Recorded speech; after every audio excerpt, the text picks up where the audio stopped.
বন্ধুরা, good morning. 9:30 বাজলো। 10:30 বাজছে। শরীরটা একদমই ভালো যাচ্ছে না বন্ধুরা, কেন আমি কিছু বুঝতে পারছি না। সকাল হলেই প্রতিটা দিন 3বার তো পায়খানায় যাচ্ছি। পায়খানা যে খারাপ হচ্ছে তা না, কিন্তু লাস্ট টাইমে যখন পায়খানায় যাই, যাওয়ার পরে ভীষণ কষ্ট হয়। এই যে এইমাত্র পায়খানায় গেলাম, আজকে 2বার গেছি, তবে আর একবার যাবো এই চান করবে যখন তখন। কালকে কোথায় 4বার গেছি। খাইনি, ওষুধ খাইনি এখন। ওষুধ বলতে মেট্রোজিল খাবো।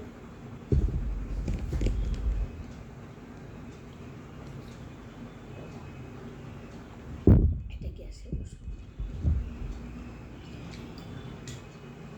তারপরে বন্ধুরা, খাওয়া দাওয়ার টাইম গিয়ে হচ্ছে না। রাত 12:30 1টার সময় খাওয়া হচ্ছে। কী করবো?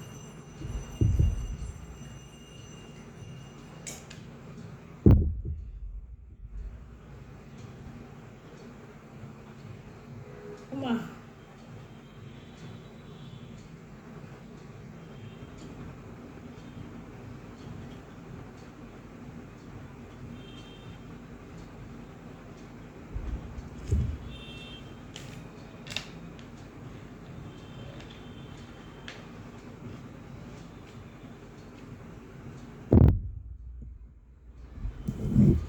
এদিকে দুপুরে তো সেই 5টা।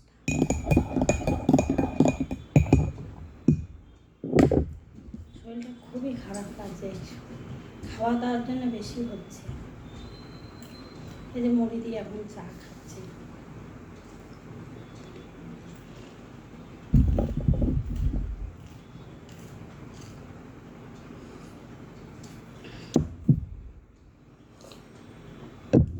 অনেকক্ষণ চাটা করে নিয়েছি, ঠান্ডা হয়ে গেছে। মুড়ি ফুড়ি বের করতে গিয়ে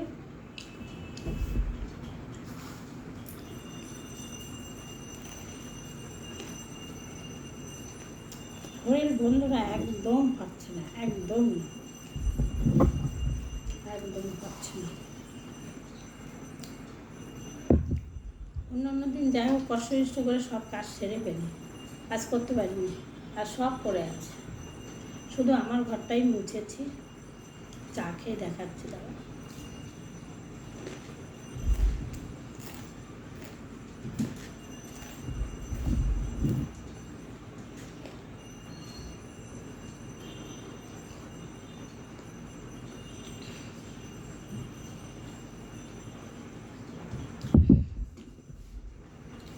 মনে হয় না যে কিছু করি।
খেয়ে গেছি, কথা বলছি না, আমার খেয়ালই নেই যে আমি ভিডিও করেছি। আমি একটা অন্য চিন্তা করতেছিলাম। ভগবান, আমার একদম খেয়াল নেই বন্ধুরা আমি যে ভিডিও করেছি।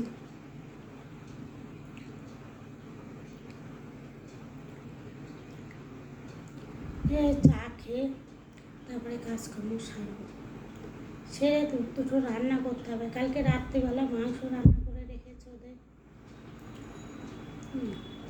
আমার জন্য কিছু একটু করতে হবে। আমার মধ্যে কচুরলতি আছে করা, আর একটা কিছু করবো একটু। টাইমে যদি খাওয়া হয় না তাহলে অসুবিধাটা হয় না।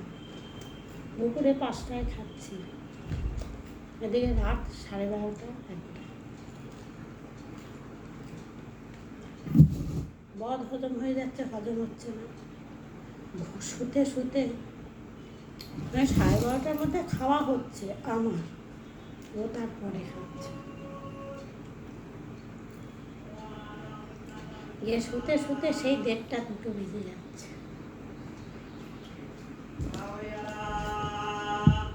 দুদিন ধরে ঘরেই শুচ্ছি, এত গরম। আর বেশি আমি আবার এসির হাওয়া নিতে পারি না বন্ধুরা, নিলেই স্পন্ডালাইটিস রয়েছে, ঘাড় খুব যন্ত্রণা হয়। তো ঠান্ডা বেশি নিতে পারি না, ওই জন্য ছেলেকে বলি কমিয়ে দিবি, অনেকক্ষণ চালানো করে বন্ধ করে দেয়, কম করিয়ে দেয়, যেন আমার দিকে হাওয়াটা যেন না দেয়, ঘরটা যেন ঠান্ডা থাকে। ও ঘরে এসি চালালে এই ঘরটাও, আমাদের সব বন্ধ থাকলে ঘরটা বন্ধ হয়ে যায়, তার দুটো ঘরের মধ্যে চাপ পড়ে যাচ্ছে একটা এসি।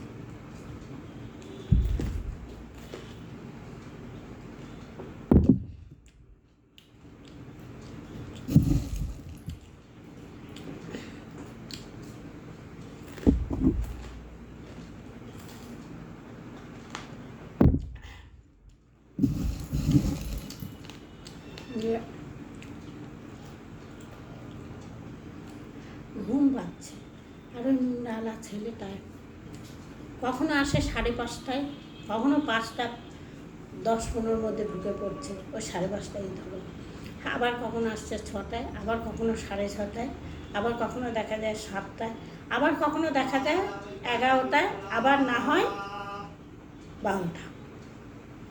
একটা টাইম নিয়ে অত রাত্রে শুই, একটা চিন্তা থাকে ময়লা আর ছেলেটা আসবে, ময়লাগুলো ফেলতে হবে, না ঘরে গন্ধ হয়ে যাবে, ওর পটি থাকে।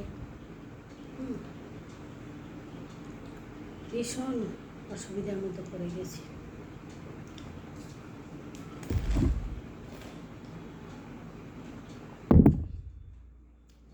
এগুলো যে ছেলেটা উঠে করবে, যে করি, ছেলেটা এসছে, আমি ময়লাটা দিয়ে আসি, মা ঘুমোচ্ছে।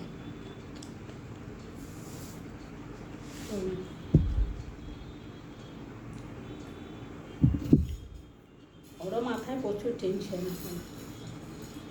এই কুকুরের পিছনে কম খরচা বন্ধুরা, প্রচুর খরচা।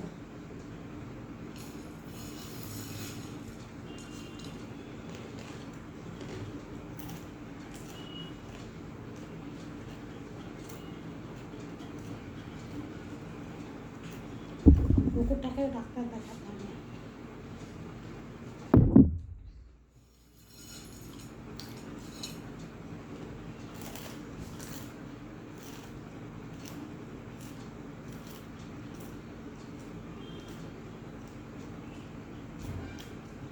দুদিন ধরে দেখছি আমাকে খুব কামড়াচ্ছে, আর দুদিন তো কামড়াতো না, এখন দেখছি দুদিন ধরে খুব কামড়াচ্ছে। খাওয়াতে গেলে এমনিতে নয়, খেতে চাই না, জোর করে খাওয়াই, খাওয়ানোর পরে চুপচাপ খেলা করে, পায়খানা পরিষ্কার হচ্ছে। কী খাবে বলো তো বন্ধুরা? তুমি কাগজ দাও, লোহা দাও, এসবের প্লাস্টিক দাও, একদম খেয়ে নতুন বিরাজটা এখান থেকে পড়ে গেছে, আমি দেখিনি। ও কীভাবে ওই ঘর থেকে ও দেখতে পেয়েছে এখানে বিরাজটা পড়ে আছে, সেই বিরাজ নিয়ে বন্ধুরা খেয়ে নিয়েছে, ওটা বিরাজটা এইটুখানে রয়েছে। এখন বমি করছে, কোনো কিছু খেয়ে আবার হজম করতে পারে না, ওসব খেয়ে হজম করতে পারে?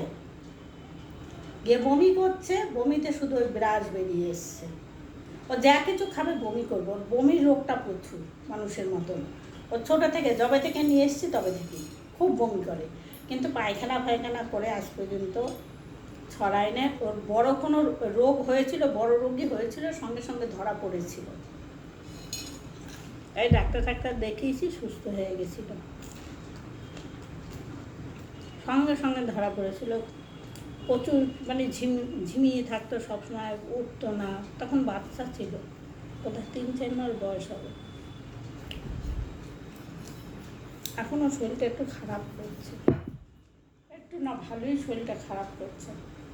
তোর যে দুধুগুলো আছে, মেয়ে তো দুধুগুলো না ঘায়ের মতো রক্ত বেরিয়ে আসছে, কেন জানি না। পরশুদিন রাত্রিবেলাতে দেখলাম এটা। না ওই দাঁতে করে চুলকে ওরকম হয়েছে, তাও বলতে পারছি না।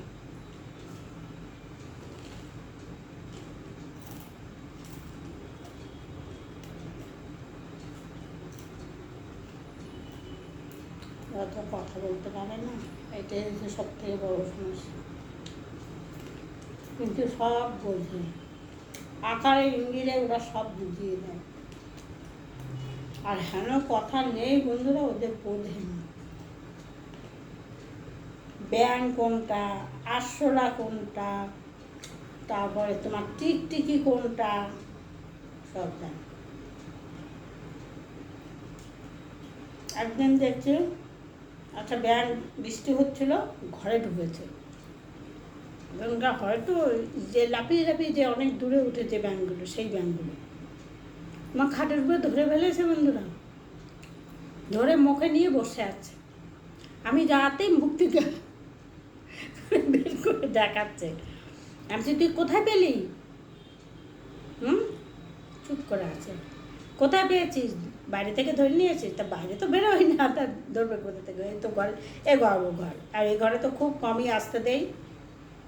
সত্যি কথা বলতে বন্ধুরা, ওই লোম চমড়ে আমি ভালোবাসবো, কিন্তু এইসব জিনিস আমি বরদাস্ত করবো না। আমি এখানে আসতে দেয় না, কেন খাবার দাবার থাকে এখানে, আর আমি এইসব জিনিস খুব ঘৃণা করি। পুষছি ঠিক কথা, ভালোবাসি, সবই ঠিক আছে, কিন্তু ওই খাবার দাবারে এই জন্য এই ঘরে একদমই আসতে দিই না। ওই ঘরে আসে রাত্রের দিকে, আর সব খাওয়া দাওয়া হয়ে গেলে বিকেলবেলার দিকে, মানে সন্ধ্যাবাতি দেওয়ার পরে দরজাটা খুলি, তাও ওখানে আসে না। আগে তো এইখানটায় দরজাটা খুললে এইখানটায় এসে শুয়ে থাকতাম, আমি উপরে শুতাম, ও নিচে শুয়ে থাকতাম।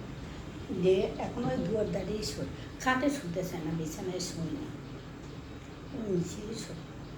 বিছানায় বলতে ছেলের কাছেই থাকে, এখন আর শোয় না, এখনও নিচেই থাকে।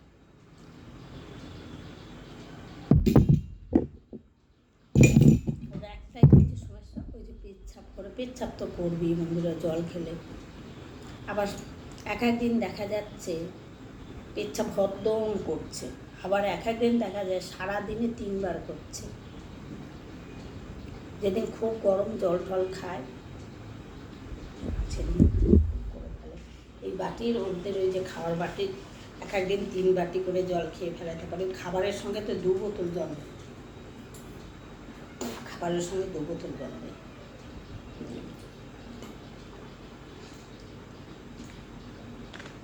দেখো 10টা বেজে গেছে। ঠিক আছে বন্ধুরা, রাখছি, সব ভালো থেকো। এর এই গরমে ভালো থাকতে দিচ্ছে না, সাংঘাতিক গরম বন্ধুরা। চানও করে ফেলছি 2-3 বার, তাতে ঠান্ডা বসে গেছে বুকে। আমার আবার ঠান্ডা লাগলে নাক দিয়ে বেরোয় না। ঠিক আছে।